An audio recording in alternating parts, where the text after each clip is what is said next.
5 jours pour communier. 5 jours pour évaluer l'impact sur le terrain des actions de l'Africa Europe Diaspora Development Platform ADEPT auprès des communautés locales défavorisées du Cameroun. En arrivant au Cameroun le 24 octobre 2020, la délégation de l'ADEPT s'est donnée pour mission de partager, ne serait-ce que pour quelques instants, le quotidien des communautés pour lesquelles elle s'engage et de voir comment son engagement depuis l'Europe permet à des familles tout entières en Afrique d'aspirer à une vie plus décente. Nous sommes venus au Cameroun justement pour être sur le terrain, parce que nous avons commencé plusieurs projets au Cameroun depuis plusieurs années et il est toujours très important et d'ailleurs impérieux de s'assurer que ces projets continuent dans de très bonnes conditions. C'est assez difficile, mais nous faisons tout notre possible pour revenir si souvent, être proche de nos partenaires sur le terrain. À Douala, la plus grande métropole du Cameroun qui abrite officiellement une population de plus de 3 millions d'habitants, l'accès à l'eau potable reste un problème majeur. Une situation qui a fait de la ville l'un des foyers les plus importants des maladies hydriques au Cameroun. C'est ici qu'est implanté le Cercle humanitaire et interculturel pour l'assistance et le leadership actif, Chiala, une association membre de l'ADEPT qui bénéficie d'un important appui financier et matériel. Bonjour Patrice, comment ça se passe bien la journée? Au Cameroun, c'est Chiala qui est en charge du projet Eau potable pour tous qui vise à démocratiser l'accès à l'eau potable. À côté du problème de la disponibilité de l'eau potable, il y a la question de l'accessibilité. Une fois qu'il y a des points d'eau, est-ce que cette eau est accessible pour les populations? Non. Non, parce que l'eau potable a un coût que certaines couches sociales n'ont pas les moyens de s'en procurer. L'eau potable, comme l'eau minérale qui garantit la santé, n'est pas accessible à certaines catégories sociales. Donc voilà ce qui a motivé notre organisation à intervenir sur cette thématique et nous nous sommes donnés pour objectif de contribuer durablement à l'accès à l'eau potable de 10 000 habitants des quartiers urbains défavorisés des villes de Yaoundé et de Douala. À l'occasion de ces journées portes ouvertes organisées ce 24 octobre 2020, Chiala Cameroun présente au grand public son secteur d'activité qui comprend entre autres des formations sur des technologies de filtrage d'eau récemment importées au Cameroun. Jusqu'ici, des dizaines de jeunes ont été formés ou recyclés de manière à pouvoir s'auto-employer ou de rejoindre l'équipe technique de Chiala. Dans cette vague de jeunes, la délégation d'ADEPT fait la rencontre d'Eric Chofo, un jeune plombier qui a été formé par Chiala et qui collabore désormais à l'expansion du projet. Depuis que j'ai suivi cette formation, j'ai déjà travaillé avec Chiala Entreprise 2 fois. Je suis allé sur le site à Yaoundé, on a étudié, on a travaillé, on a installé des dispositifs là-bas qui sont aujourd'hui opérationnels. Je travaille déjà à mon propre compte, ouais. Donc je peux juste être partenaire avec Chiala Entreprise parce que s'ils m'embauchent, ça sera aussi bien. Mais je suis habitué au contrat, je suis un contractuel, puisque je travaille un peu de partout. Ouais, c'est pas seulement dans Douala que je travaille. Les journées portes ouvertes sont aussi l'occasion pour Chiala et la délégation de l'ADEPT de recueillir l'avis des utilisateurs. Ces utilisateurs, principalement de Douala et de Yaoundé, qui ont bénéficié pour un usage personnel ou commercial de kits de filtrage d'eau. Les clients ne se plaignent pas de l'eau. Bon, ils disent que c'est une bonne eau, c'est propre, ils aiment boire ça, glacé ou non glacé. Chiala me permet aujourd'hui d'avoir un boulot, de gagner un peu plus d'argent. Avec ça, je peux payer l'école de mon enfant, je peux me nourrir, dès que payer le courant aussi.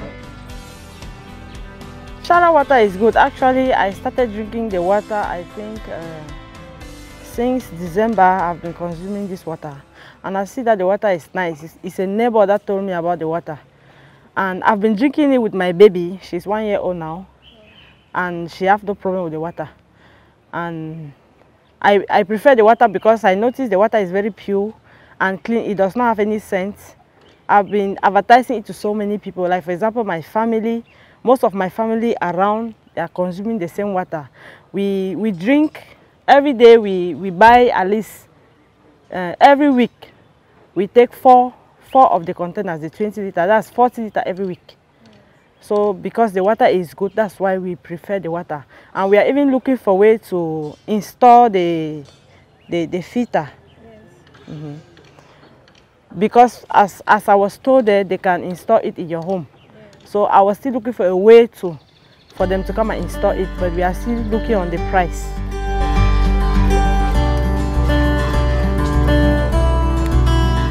Dans le cadre du projet Eau potable pour tous, financé par l'ADEPT, certaines institutions à but non lucratif bénéficient d'un accompagnement 100% gratuit. C'est le cas par exemple de certains établissements scolaires qui en font la demande, comme le centre bilingue scolaire Sainte-Larissa de Ngousso à Yaoundé. Avant l'installation du dispositif, on avait des cas de maladie hydrique à chaque fois. On avait même des journées où on avait plus de 10 enfants absents à cause de la qualité de l'eau.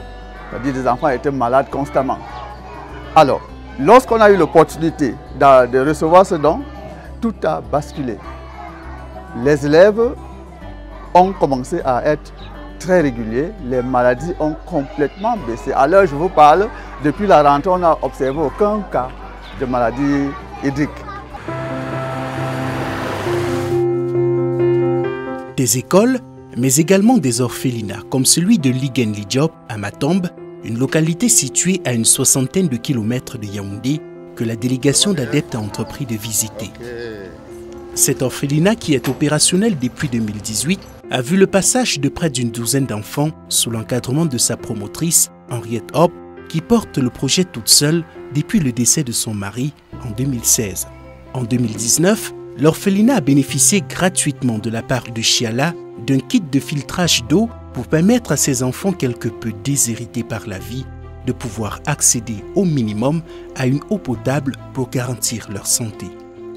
Ce filtre nous a aidés et je pense qu'il nous aidera pendant longtemps, le temps que ça mettra. Parce que notre eau n'était pas, elle était potable. Peut-être potable parce que nous la voyons claire, limpide, mais elle n'était pas propre. Avec l'arrivée de ce filtre, j'ai constaté la nette différence que l'eau, elle est bonne, elle est pétillante et elle a même bon goût. Lorsqu'on la prend, on a l'impression de prendre un médicament pour son corps. On a vraiment l'impression qu'on se soigne. Passé l'étape de Matombe, cap sur Balmayo, une petite ville située à environ 50 km de Yaoundé qui abrite une population de presque 120 000 habitants. Ici, la délégation de l'ADEPT retrouve une autre de ses membres, Marguerite Aoulbe, qui s'est particulièrement engagée en faveur des enfants handicapés. La genèse est une longue histoire. D'abord une histoire qui me concerne personnellement parce que j'ai eu le handicap à 2 ans. Et à cause de la bienveillance des hommes, le cardinal Paul-Émile Léger, qui était canadien, a mis sur pied un centre de personnes handicapées au Cameroun, où j'ai commencé l'école très tôt, dans les 4 ans. Cela m'a permis d'avoir un cursus scolaire normal, alors que d'autres qui n'ont pas eu cette chance-là d'intégrer un centre comme celui-là n'ont jamais pu aller à l'école et ils sont très nombreux. Même dans le fichier des personnes handicapées avec qui je travaille, qui sont adultes, n'ont jamais été à l'école. Ici, tout le monde connaît Marguerite Aoulbe. C'est d'ailleurs elle qui introduit la délégation de l'ADEPT chez le maire de la ville, Dieudonné Zamba Obélé, qui ne tarit pas d'éloges à son égard. Le dernier projet porté par Marguerite Aoulbe, c'est ce qu'elle a baptisé l'école inclusive La Bienveillante. Il aura entre autres la particularité d'accueillir nombre d'enfants handicapés et particulièrement les enfants autistes. Dans le département d'Union-Isso, dont Balmayo est le chef-lieu, ce futur centre sera le premier du genre et viendra soulager les dizaines de parents confrontés à la difficulté d'avoir un ou plusieurs enfants autistes. Au vu du caractère exceptionnel de ce projet, le maire de la ville a décidé d'offrir un site à la future école. Ce site est situé en plein cœur de la ville de Balmayo, juste en face de la place des Fêtes.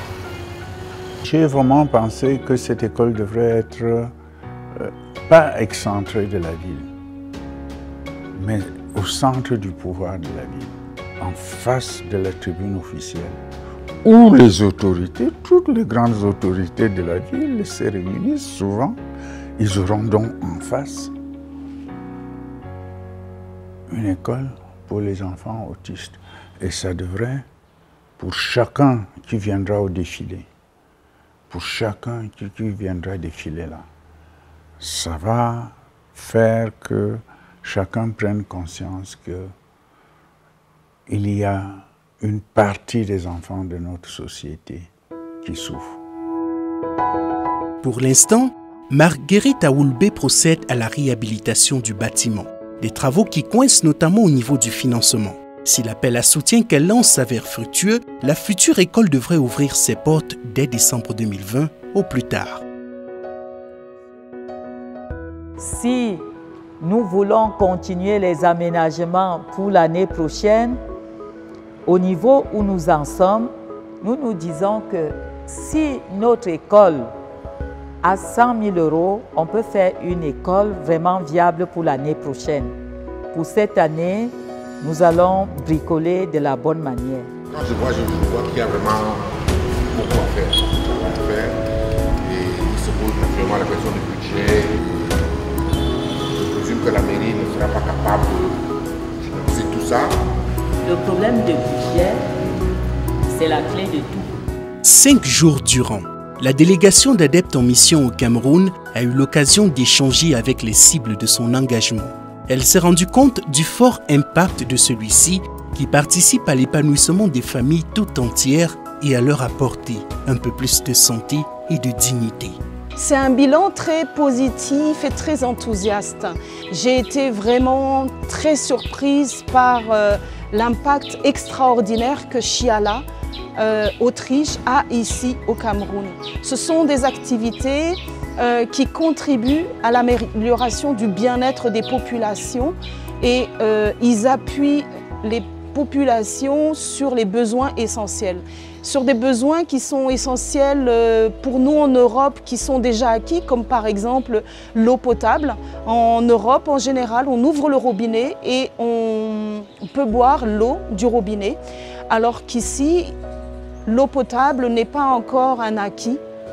Un impact qui s'avère salvateur dans un pays où près de 9 millions de personnes sont exposées aux maladies hydriques. En moins d'une année, Chiala Cameroun revendique l'installation de près de 50 kits de filtrage d'eau dans les régions du centre et du littoral, ce qui a permis à 10 000 habitants de pouvoir non seulement consommer une eau de bonne qualité, mais également de réaliser de précieuses économies sur les budgets de santé. Avec le soutien de ses partenaires de la diaspora, Chiala Cameroun entend installer 100 kits en 2021 pour atteindre 50 000 habitants et littéralement apporter de l'eau, par conséquent, la vie à ces milliers de Camerounais défavorisés.